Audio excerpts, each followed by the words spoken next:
का शीतकालीन सत्र समाप्त हो गया है और इस सत्र के दौरान विपक्ष को मनचाही सियासी पिच मिली, क्योंकि हर वो मुद्दा सामने आया जिस पर विपक्ष सरकार को घेरने की ताल ठोक रहा था, चाहे एसआईआर का मुद्दा हो या फिर वंदे मातरम पर चर्चा। विपक्ष दावा कर रहा था कि सरकार को घेरने की पूरी तैयारी हो चुकी है और नरेंद्र मोदी की सरकार चारों खाने चित है, लेकिन साल के अंत तक आते आते विपक्ष की एक बार फिर हवा निकली। कैसे, यह आपको मैं बताऊंगा। लेकिन जब सदन के भीतर परफॉर्मेंस की बात आई तो नतीजा बिल्कुल उल्टा रहा। सरकार तो हर मुद्दे पर फ्रंट फुट पर खेलती हुई दिखी, लेकिन विपक्ष अलग अलग सुरताल में दिखाई दिया। यानी 2025 की शुरुआत कैसी थी और अंत कैसा हो रहा है, क्योंकि इतने अहम सत्र के बीच राहुल गांधी की विदेश यात्रा एक बार दोबारा शुरू हो गई साल के अंत में।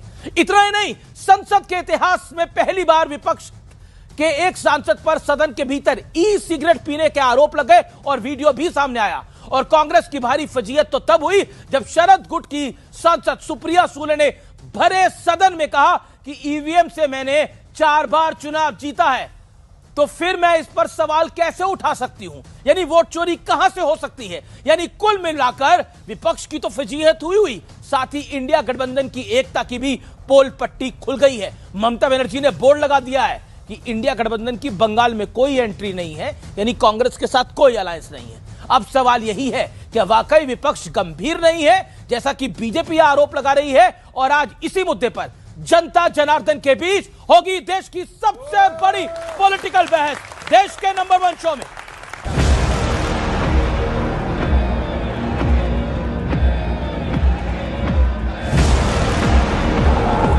गंगा जी बिहार से बहते हुए ही बंगाल तक पहुंचती है, तो बिहार ने बंगाल में भाजपा की विजय का रास्ता भी बना दिया है।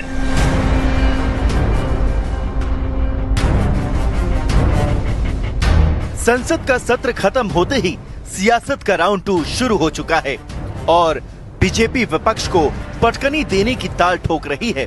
हालांकि सत्र के दौरान भी हर मुद्दे पर मोदी सरकार का पलड़ा भारी दिखा।